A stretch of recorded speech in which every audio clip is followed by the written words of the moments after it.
This is the Art of Darkness podcast with Kevin Kautzman. And Abby Lucas. We're a couple of very online writers interested in the dark side of creativity. This show is about art and the people who make it, what it costs them, and what it takes to bring something unique and impactful into the world. On each episode, we examine the life and work of an artist you might think you know. Don't worry, they're all safely dead. We aren't. Find us online at artofdarkpod.com, and please support the show through Patreon or Substack.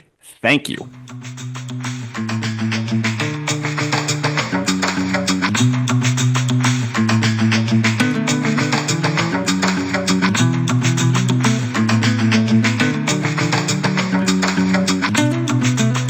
We are back. There weren't enough days of Sodom. We have to add more days of Sodom with a Darkroom episode with friend of the pod, Dark Pony Radio impresario Matthew Kelly is here. How are you, Matthew? I'm good. Busy, but good. I'm busy as well. I am feeling the pressure. So maybe we'll be able to release some of our steam on this. And then, of course, there is Abby Lucas. Now, we got to give credit, where it's due. Brad Kelly, previous host emeritus, did the Sade episode, and we put it behind the paywall strategically because we didn't want to make that public. I guess technically it's public, but you're the first person, Matthew, to say, I want to come on and talk about Sade. And here we are. Well, so introduce yourself, tell people about yourself, and then explain why the hell you picked this guy. Wow. As Kevin was saying, my name is Matthew, and I do a podcast, and we do theater, regular theater shows, and writing as well. I do go by another name on the podcast and with my writing, and that is Aid Hajjaj. So if you see that name popping up, that's still me. It's just, the pen name thing. But I'm the creator and writer and director of Dark Pony Radio Show, which is a podcast that deals with horror fiction narrative. And both Kevin and Abby here wrote our season finale last year for the podcast as well. It was brilliant, wonderful. It has opened up so many more doors, and it's in a wonderfully scary way. And why did I pick Sade? Well, why not? Honestly, why not? With such an interest in horror and such an interest in that, and now it's hard to say Sade's horror. It's hard to say Sade's not political. It's hard to say he's not, when we even talk about feminism and sexuality and kink and all that sort of world. There's always been a fight in the horror world to not show like in a kink kind of way that community in horror, because it's a weird subject, and I think Sade's like the perfect example and the perfect creature to talk about when we start talking horror and sexual horror, erotic horror,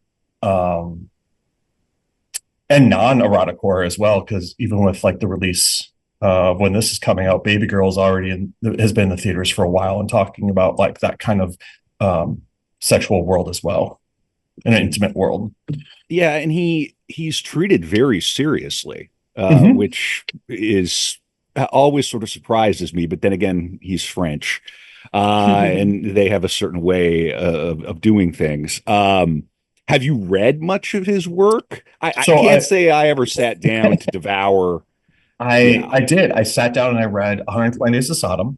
It's incomplete, so you read whatever is available. And I've started not Juliet, but Justine. I just haven't had as much time to get through that one as much as possible. I do want to finish that one, and I want to finish Juliet as well. And I've read snippets of both of them, like just parts, just as prepping for this as well. And then I've been reading a little bit of some of his short stories, like the cannibal one, things like that. The cannibal one? The cannibal one. Yeah, I can't remember the name of it directly. I'll have to look it up. It's on my books here. How are the translations? Are they, they're readable? You feel like you can... I'm going to say they're readable, seeing that I didn't read it in the original French. My French isn't that good. So I'm going to say they're good. Yeah, our podcast is infamous for our bad French. And so Yeah. I was reading the Terrible Wikipedia French. today. Terrible, the worst. Never change. Abby, do you have any sentiment toward the Marquis? Do you bring Um, any baggage I here? I only know the very basics of the Marquis. I know that he brought the concept of sadism to us. Mhm. I have not read any of his work because, as an occasional sufferer of sleep paralysis, I am not trying Mhm. to exacerbate that condition in any way. So, um, no, I only know the very, very basic things. I listened to the interview that you guys did with James Martell, and that was really interesting. Um, but other than that, I am coming as a clean slate, I guess. Very clean. I did not realize that you have sleep paralysis, Abby. Sometimes, I yeah. think you maybe mentioned that once. That is, have you ever had that, Matthew? Have you ever experienced that? I think I've experienced it maybe once in my life, but it's not a regular thing I've ever Okay. had. It is the most terrifying thing in the world, Yeah. for a lot of reasons. If you want to take it from the medical side, it's terrifying. If you want to take it from the impractical medical side, it's also terrifying. It's Mm, just terrifying, the whole mm. thing. It's only Yeah. happened to me a handful of times, but every time is very vivid in my memory. Mhm. Oh yeah. So I picked up just to give this dark room a little bit of shape. I picked up a few articles and I'm looking at cracked.com because what would a Desaad episode be without a listicle? Oh man. He really loved lists, didn't he? I mean, he Mhm. did, right? Um, so of course, yeah, he's why we have the word sadism, which is if you're going to leave your mark on the world, you I made mean, it when you sure, yeah. Yep. a whole word is that's pretty good. I mean, it's not Um, even his real name. Let's be honest. Uh, yeah, what like was his Marquis de Sade is a title that he like of taken, but course Mm. his real, I can't remember his real name off the top of my I head, but have it it's right not here. his real name. It's like Donatien Alphonse Francois Marquis de Sade. Yeah. Yeah, that's his name. And he was a military Yeah. officer as well. He served in the Mhm. 7 Year War. I mean, Mm. he lived a rich, full life. Um, That's it. That's there, the political way of saying a lot of things. I love on the Wikipedia, it has this coat of arms, right? Mhm. Hmm. And then it says, spouse is, so there was one spouse who was sort of a an enabler, if I'm not mistaken, if I Mm. recall. And then Yep.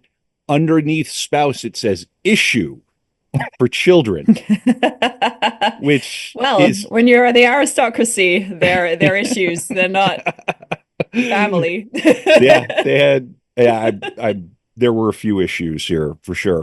Well, so Matthew, it sounds like you've dug into it a little bit. I Yeah. mean, what do you make of the 120 days of Sodom? What do you think he was trying to do there? Was he just getting himself For one, off? I mean, like, when he was in prison, when he yeah, was writing it.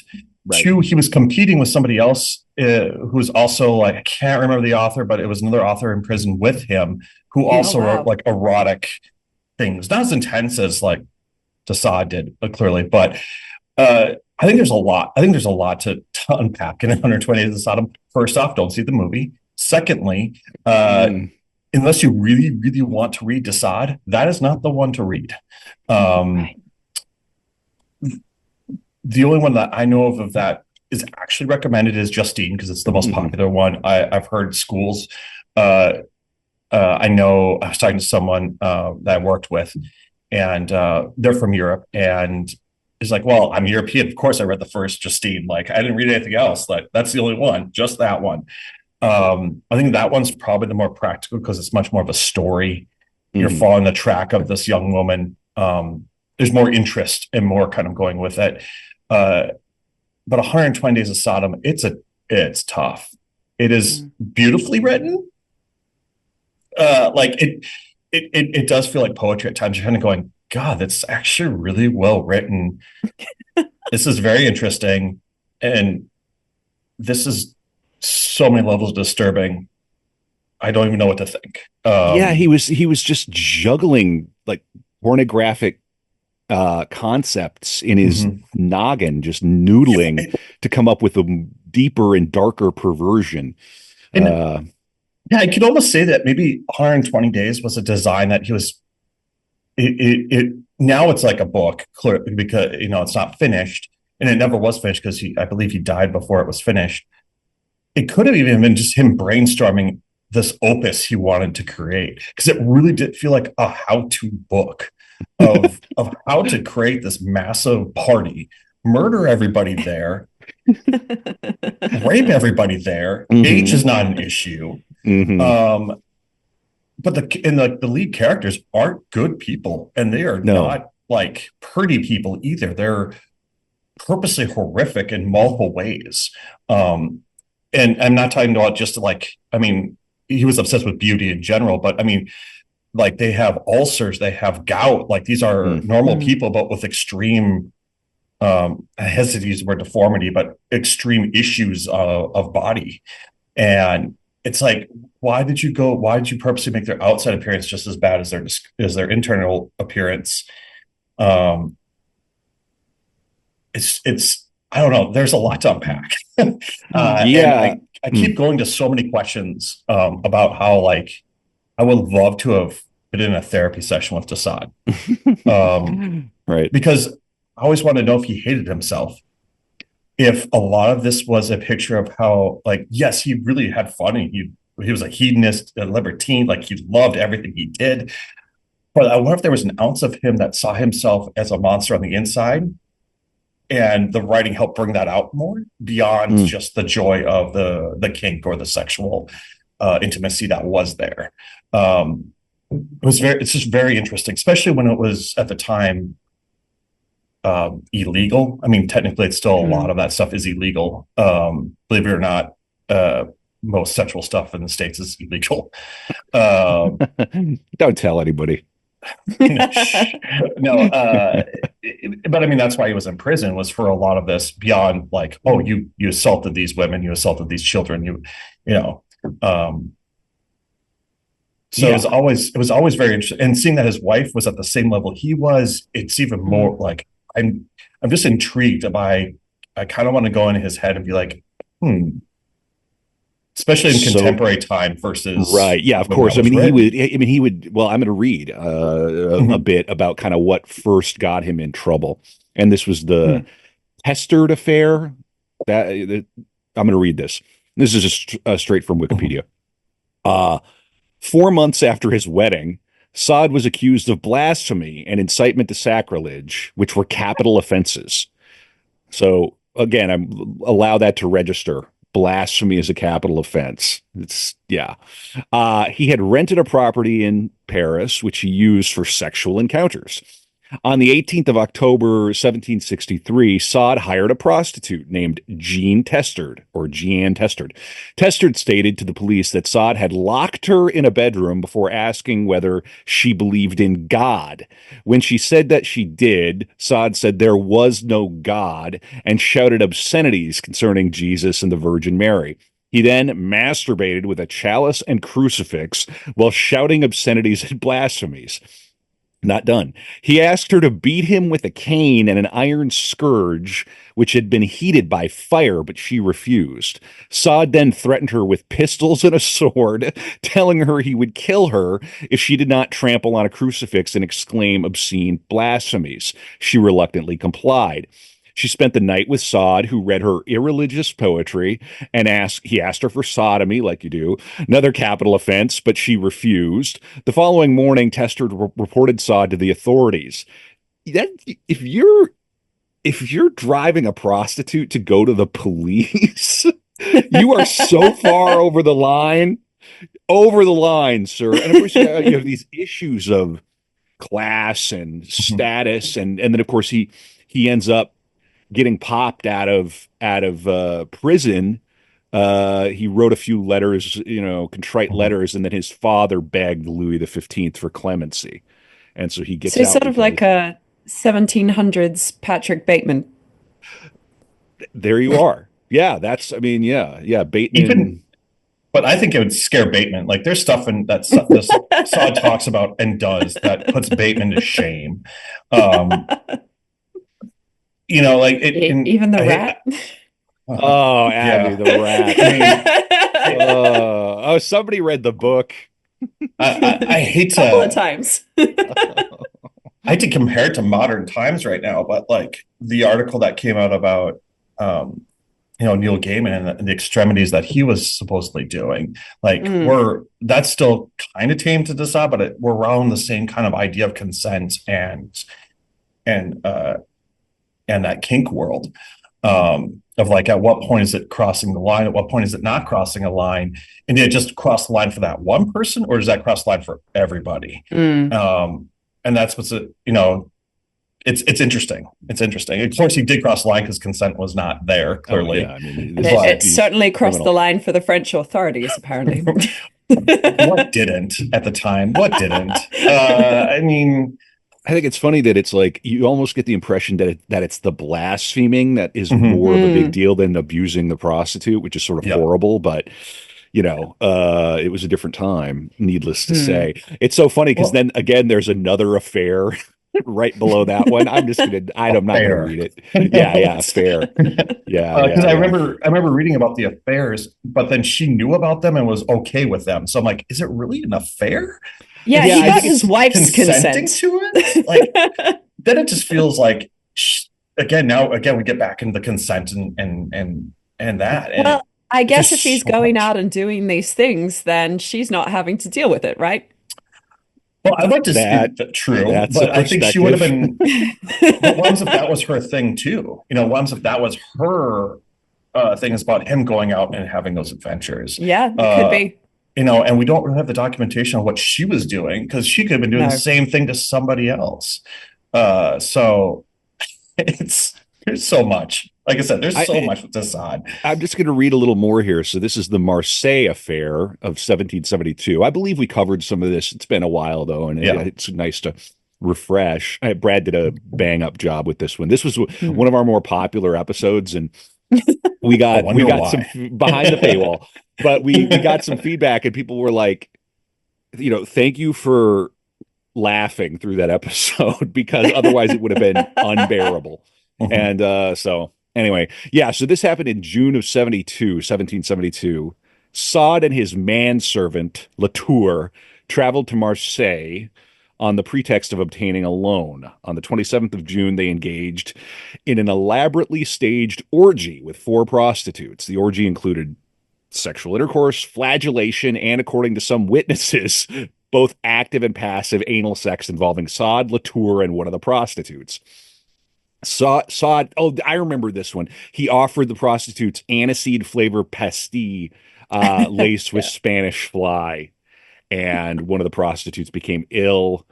And it just goes on and on and on. And this was just like another weekend for this guy. But if you if you're going to compare between those two affairs, like the second one, you're going, everyone was there. They were all like, the only thing they didn't consent to was eating, but everything else seemed like they were all involved and all okay with. So why is this such a negative thing all of a sudden, Well, I think it's because it gets worse. he poisoned one of the prostitutes. So that's where and then he went into hiding, and his wife paid Laverne and Cost to withdraw their complaints. So, just gnarly stuff. I was on the bit for 120 Days of Sodom, and do you know George Bataille? Are either of you familiar with this philosopher? I know him by name. Yeah. He had some interesting theories on human sacrifice and sociology, and apparently he, after the war, kind of picked up this book and made it chic in intellectual circles. Here's what he had to say about 120 Days of Sodom. He said it towers above all other books in that it represents man's fundamental desire for freedom that he is obliged to contain and keep quiet. Someone else said Neil Schaefer calls it one of the most radical, one of the most important novels ever written. You know, I mean, it's going to divide people. I mean, if you're talking from a literary sense or like definitely from an intellectual philosophy or from that writing, I would say Sade someone you do have to read, not necessarily that particular book, but I'd say he is someone that you should at least read because, like I said, it was beautifully written. And the stuff he does get into is so extreme, even by today's standards, is extreme. And especially 120 days. And it's kind of interesting how you tell a story without telling a story at the same time. Because there's really no like plot through line in that book. It, like I said, it's like a manual and just explains these characters and their relationships to each other. And that's about, and like what they do and what they're supposed to do and what's the next step to this this process of this party, this 120-day like bacchanalian party. So it is really interesting that you're captivated by this, even though it's not really meant to be captivating, I guess, from a like a 3-act structure kind of feel. Right. Yeah, we agreed on the core episode that 4 days of Sodom would have been sufficient. That 120 days is too many days. Well, I mean, no one gets out of it. Like that's the other thing is no one gets out of this thing. I think there's only I could be, you might have to fact check me on this one, but I think it's like 2 or 3 people survive this whole thing, and there's like 80 or hundreds of people involved. It's ridiculous. It's like this ornate kind of Byzantine cathedral of pornography. It's like he really took it seriously. And the impression I was left with after the main episode that we did was that it was a man trying to entertain himself too while he was locked up. And so in that sense, it's a cry of the heart. I mean, and I can see why Bataille would say this is a man in prison pushing the boundaries as far as he possibly could in his own like interiority, because none of this is really happening. It's just this fantasia. What a strange man. Very odd man, you know. And is he though? Like then that brings up that question: is he, just because he's expressing these horrific desires, does that mean he's odd? Because let's get back to like Bateman. Ideally, you very much can compare the two together in that level of them dealing with their own psychosis at the same time. Granted, one's fictional, one's real. But it's. I just lost my train of thought. No. As I'm looking out there, we can pick it up here because as writers ourselves, there's we're all trying to get something out of the work itself. It isn't all just posturing. I mean, you can be a hack and just write hack stuff. Anybody can do this. But like, I think when we're really writing purely, we're trying to resolve some sort of inner tension. And, it sounded like, reading his biography, he was whipped when he was a boy and, he was sort of shuttled around. I mean, this is not like, The Simpsons in a middle American suburbs in the 80s or whatever. This is a different world that we can really only imagine, and how frustrating it must have been in a repressive atmosphere like that.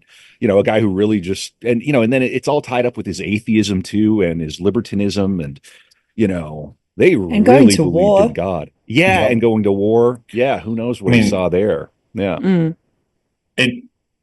There's a lot. And being part of that aristocratical world too, that has its own pressures and realities. And you take one step left or right and it's noted by everyone around you. Oh, yeah. And that's, I think if it was anybody but him, he probably would not have been arrested. And I think because of his name, because of his know-how, because people knew him, they'll sensationalize it, at a higher level. But again, that's my opinion. Whether or not that truly happened, we'd have to talk to a historian about. But you can again look at the stuff in social media today. The only reasons why people get punished or things are made much bigger is because media or social media or something sensationalizes it, makes it a much bigger deal. If it wasn't on that one, everyone would have been like, or it would not have picked up in certain areas. Yeah, he reminds me, he reminds me of friend of the pod, Aleister Crowley,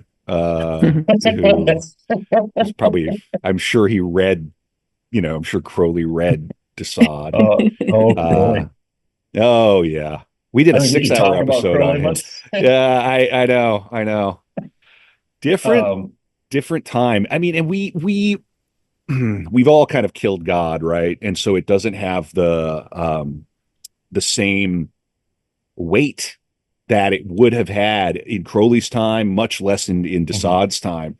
And I think from sitting from our sort of comfortable chairs and I'm a religious person, but I mean, sitting in your comfortable chair, 2025, you go on the street and you start blaspheming. You're not gonna provoke literally armed guards to come to your house. No, for you know what I mean? It's like it's almost like science fiction to think about that. There are other things you could say. We have other shibboleths, that are different, which we shall not name on the pod, right? But so he's such a fascinating figure. So you were reading Justine too, Matthew? Just starting it, so I hadn't gotten into the stuff yet. I did do a little bit of research on the novel just because I just kind of want to know what was going on and what it was about. So if need be, we could discuss. I love the concept of Justine, and I'm going to say Juliet too, because it's the opposite novel. It's the best way to say it. So he wrote Justine and Juliet about two sisters who have, one's technically moral, one's technically amoral. Is the best way of putting it. I say technically because we could argue morals and ethics beyond anything.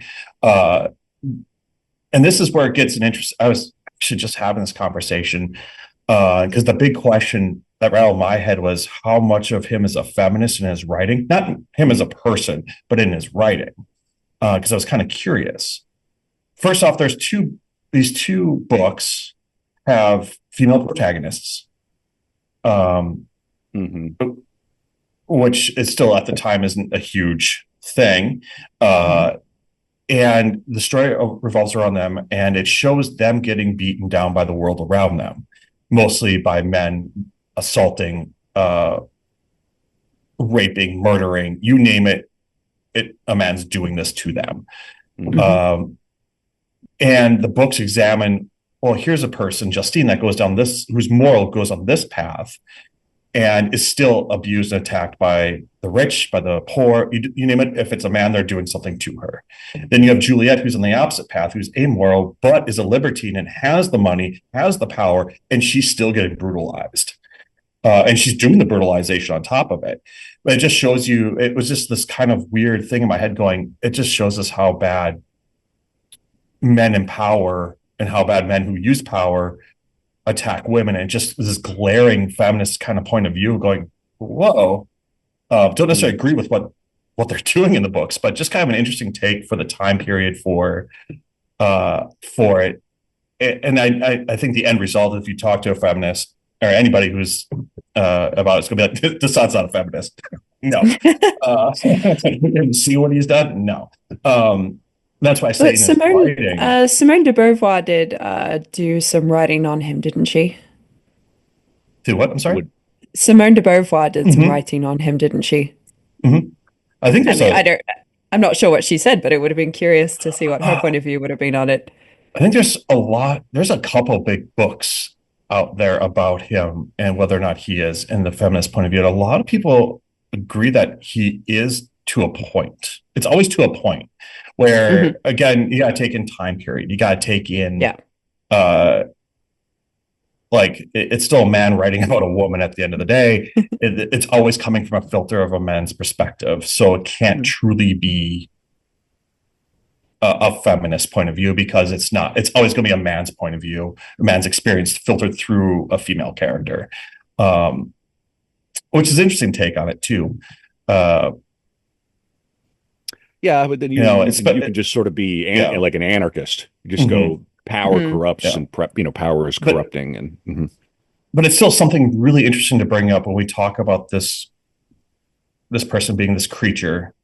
And I do like calling Sade a creature because he just moves in this weird way. And still have these conversations about him being a feminist and not a monster, but not a monster. Like it's just this weird, he's like both sides of the coin, and it just kind of depends on what you flip it on, you get that day, So like from a writing and horror perspective, my brain is just like on fire. Well, I found the de Beauvoir bit of writing, so I can read a couple of paras of that. Let me find a good spot to go. And then before you get into that, the cannibal thing, I found it. Minsky the Cannibal is the name of the novella. What is it? Minsky? Minsky the Cannibal. Okay. Minsky. Yep. Great. It's a short. I think it's one of his shorts. And then he wrote a Gothic novel too that I want to write. That I want to read. So I'm gonna read a little bit about Sade from de Beauvoir. Sade expressed himself clearly on the matter when he wrote, "The idea of God is the sole wrong for which I cannot forgive mankind." Whoa. And if this is the first mystification he attacks, it is because he proceeds like a good Cartesian from the simple to the complex, from the gross lie to the more misleading error. He knows that in order to free the individual from the idols to which society has bound him, one must begin by ensuring his independence in the face of heaven. If man had not been terrorized by the great bugbear to which he stupidly pays worship, he would not so easily have surrendered his freedom and truth. In choosing God, he denied himself, and that was his unpardonable offense. Actually, he is responsible to no transcendent judge. There is no heavenly court of appeal. Little more.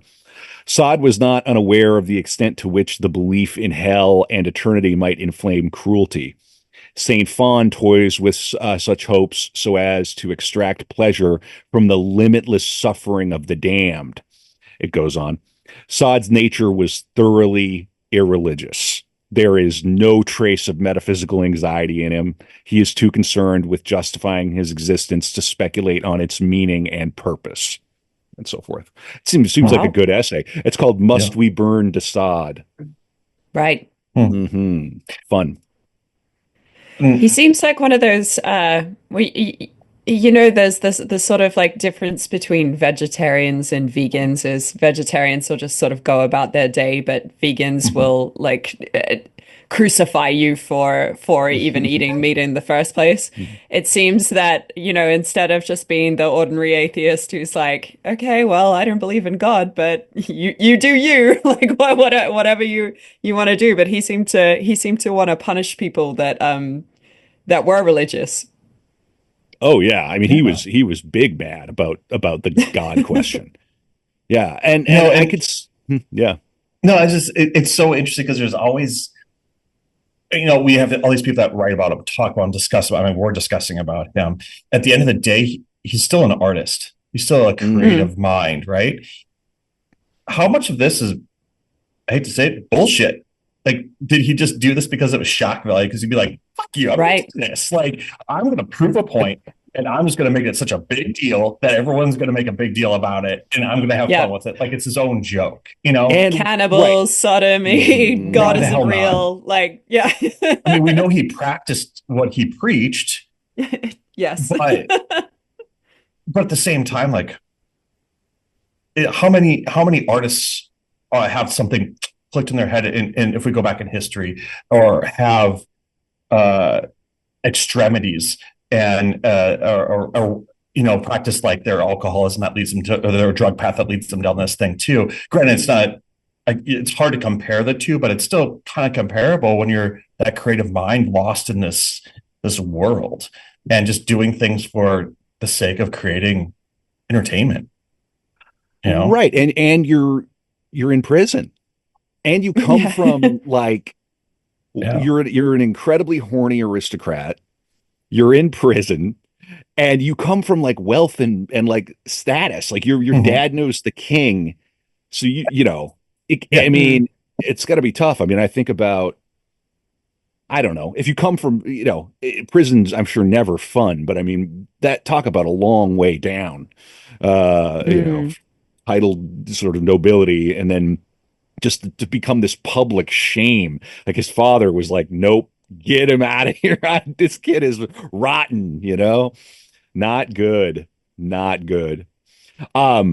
Well, Matthew, we're gonna chat for another 15, 20 minutes here, and then we'll take a break and come back for the After Dark for patrons, which is where you could find the full episode on the Marquis de Sade. Why don't you tell people what you've got coming up on Dark Pony Radio here? Oh God, I'm just going to stand up. I'll be right back. We got a few things coming up. I'll make one of the bigger announcements on here too. The first one is we have the radio show, which is season 4 we're in. Nice. Yeah, I'm excited. We got more promising to be darker than our past seasons, which will be interesting. But you can find that on any podcast area, Spotify, Apple, whatever everyone's using nowadays, because I know Google's gone. There's so many. And then so we have episodes that are monthly on there. Our format might change next year, but right now it's monthly. It's been winning a lot of awards. We just won another one. Yes, I saw that on social media. What was the most recent one for? This morning, actually, I just found out. We won. Congratulations. Thank you. We won the Hollywood Arts and Movie Award for Best Podcast. So we keep trying to push it. Keep trying to get it out there more and more. Go and listen to Basilisk. That's what I'm going to tell you. It's actually one of our more popular ones that have that we've finally we figured it out. Yeah. Oh, really? You got to listen. Part 2. Yeah. Wow.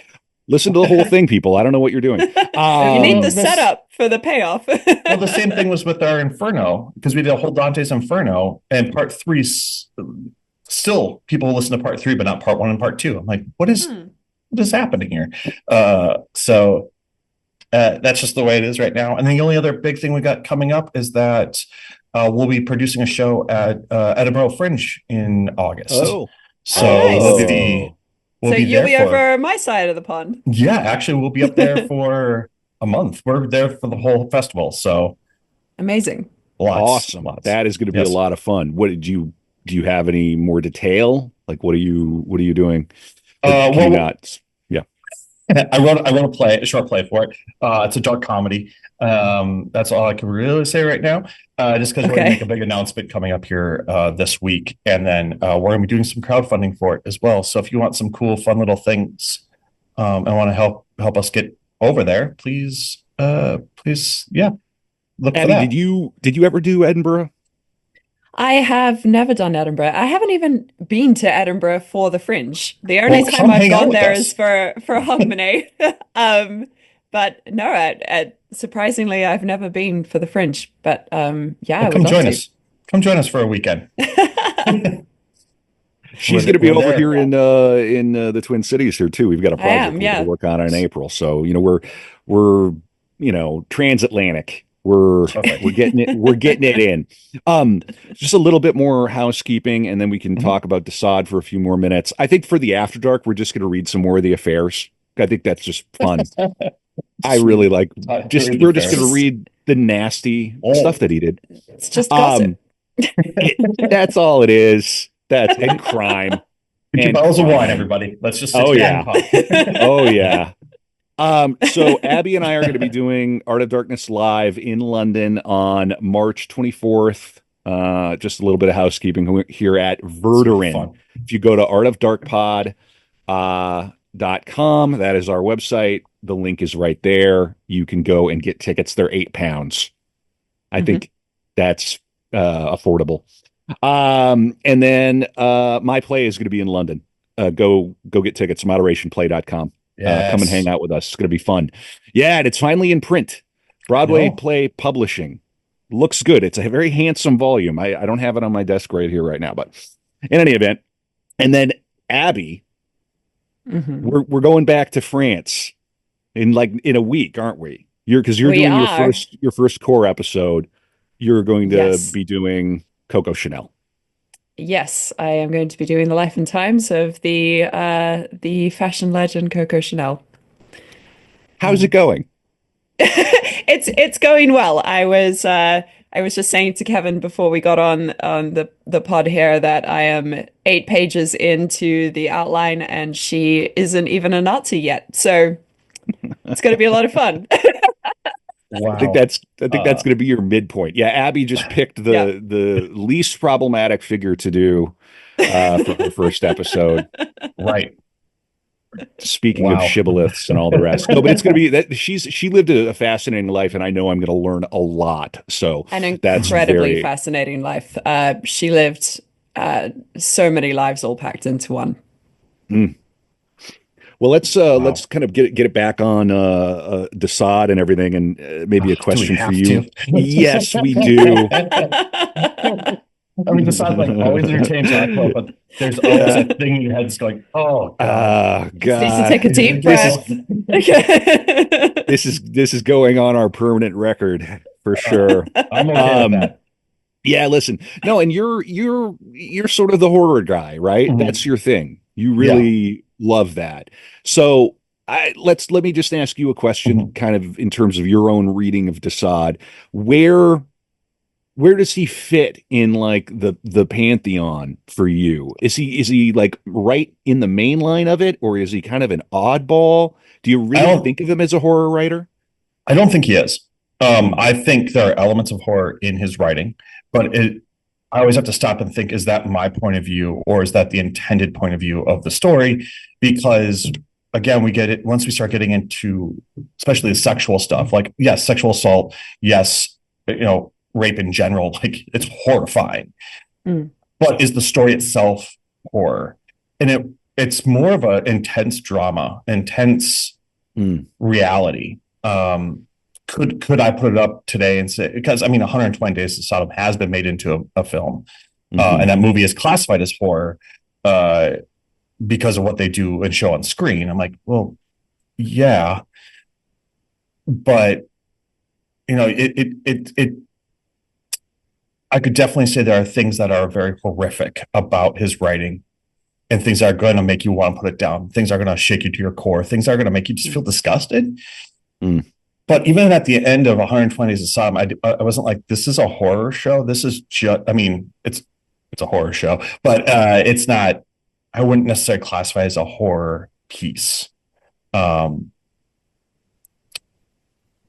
it Yeah, kind of fair enough. it's so hard because I feel even akin to like Lars Van Trier's Antichrist or Nymphomaniac, Mm. where Antichrist is, yeah, leans more to the horror world with supernatural stuff. And Nymphomaniac kind of leads that way, but it's not. It's way more of a dramatic fusion of watching these characters in this time and going through their way of life. Another comparison would probably be most recently. Oh gosh, I just watched it that long ago. About no, I can't remember the name of the movie. It was up for Oscars and won stuff with Willem Dafoe Oh, which last one? year. And uh, Ah, anyway, have you seen Nosferatu yet? not yet. I just picked it up, so I'm going to watch it probably here this next week. But I went yes, and I saw it in a cavernous movie Poor theater. things. Ah, Poor Things. That's right. thank you. Yep, yep, yep, yep. Yes, I mean we could compare. We could even talk about that because there's a lot of Yeah. sexuality and intimacy in that. Hmm. And again, it's not a horrific show. There's horrific things, but not. Mm. I wouldn't say it's a horror movie. I'd say that one's more of like a well, I mean, it's a story about her, It's but I'd Yorgos say, Lanthimos, so yeah, it's got dark comic elements to it, and coming of yeah, age kind of, yeah, it's disturbing, but I wouldn't call it horror either. yeah. So and other people will argue probably with me on this one too, because I still think like horror, when we start genreizing literary stuff and films, I feel like everyone does have a little bit of filter, be like, well, this hit certain archetypes, but not all of them. Well, yeah, but I can with a certainty say Nightmare on Elm Street is a horror film, versus like Star Wars. Yeah, but it's still in the eye of the beholder of what we see as horror, what we don't see as horror, and what we think is horror and what we don't. And of course, there's volumes written about genre breaking, genre things here, there.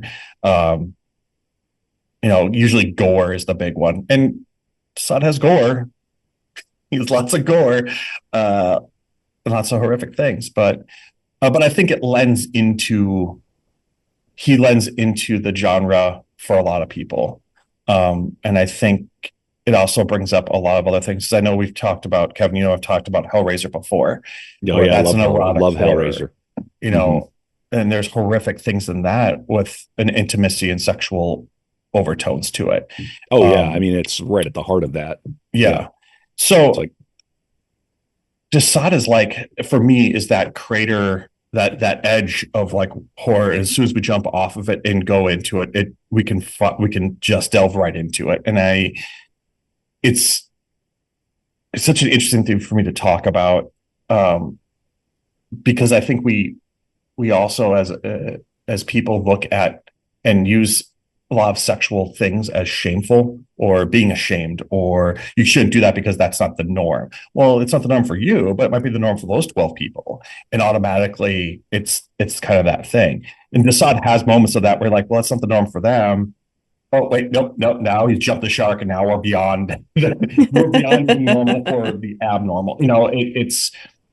And I think a lot of sex, a lot of kink community gets a bad rap in a lot of genres. I mean, you look at any crime TV show, any crime, and almost every single villain or every single psychopath, every single killer or person that's doing something wrong has a sexual kink. And it's nothing extreme. It's just like, oh yeah, they like bondage. Okay. There's plenty of people that like bondage that don't go killing people. So why is every single person that's bad all of a sudden have this weird sexual tone to it? Freud, it's the influence of like rudimentary Freudian reading of human life has had an outsized effect on Hollywood and the history of narrative drama. Once you start to see it, you see it everywhere, and it's very dull and tedious for sure. Because it's reductive, and also kind of cheap. It's like an easy way to push an audience's button. And fun. Yeah, go ahead. No, I'm just saying it's still a lot of people are also taught not to talk about sex in general. Like it's an uncouth thing, or you don't talk about it with your friends because it's an uncomfortable thing. And religion, politics, all part of that. And I think that just even pushes that tone even more. And when you read Sade, there is no right. We're just going straight to like coprophilia. Just cutting right to the shit eating. Literally, it's like we're gonna talk about this. You're gonna deal with it. You're either gonna enjoy it, or you're gonna be disgusted by it, or you're gonna be both. And Matthew, I found one of the worst paragraphs I've ever read in my life on this Cracked article. I'm going to read it now.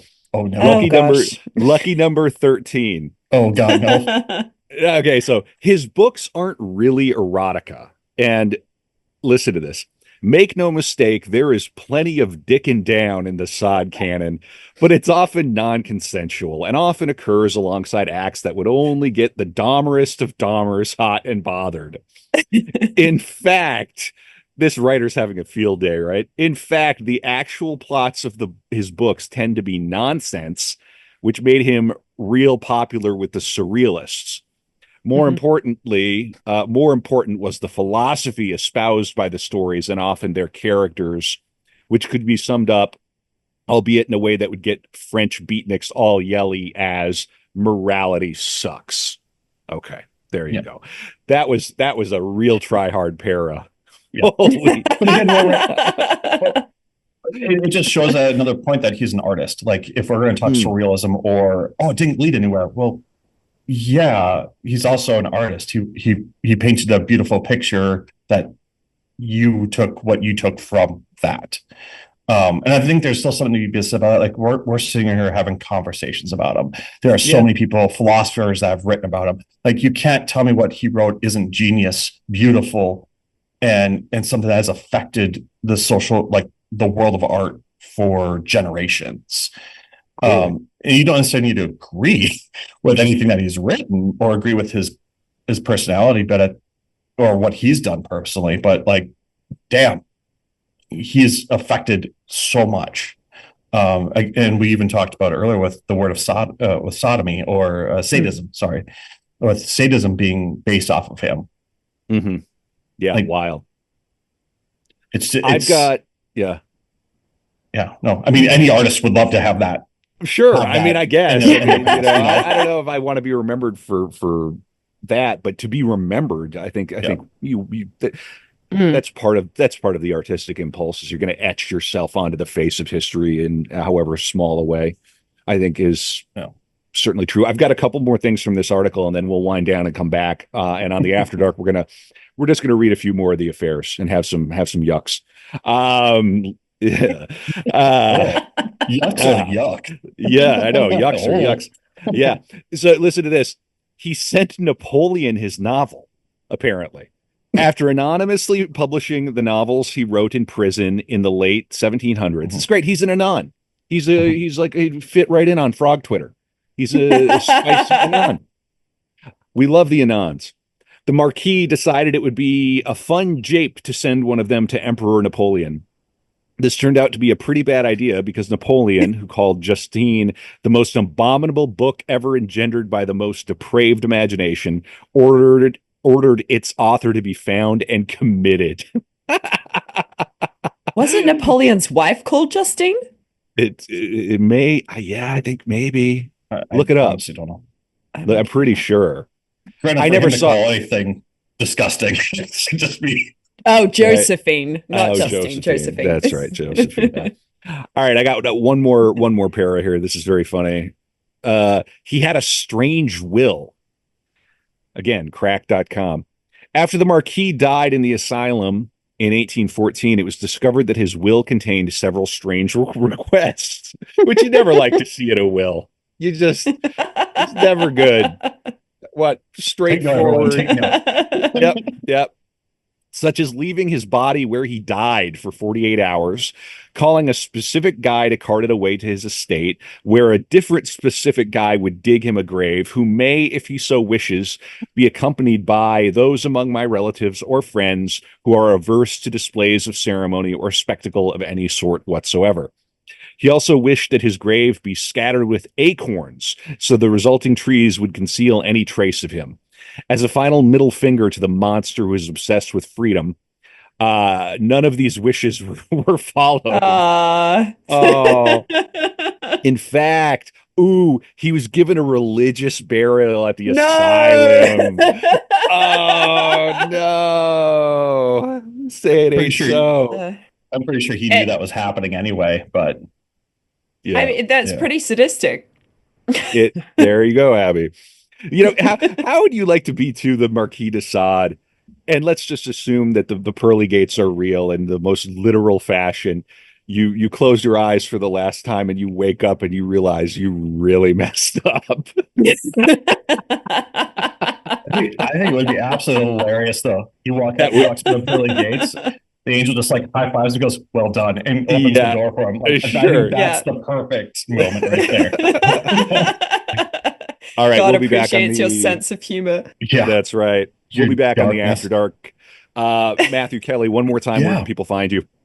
On my podcast, Dark Pony Radio. Anywhere you can find podcasts is the best way of saying that. And then any of the theatrical stuff, if you're in the Minneapolis area, we have stuff going on, monthly shows, things like that. But you can check our website now, which is darkponyproductions.com.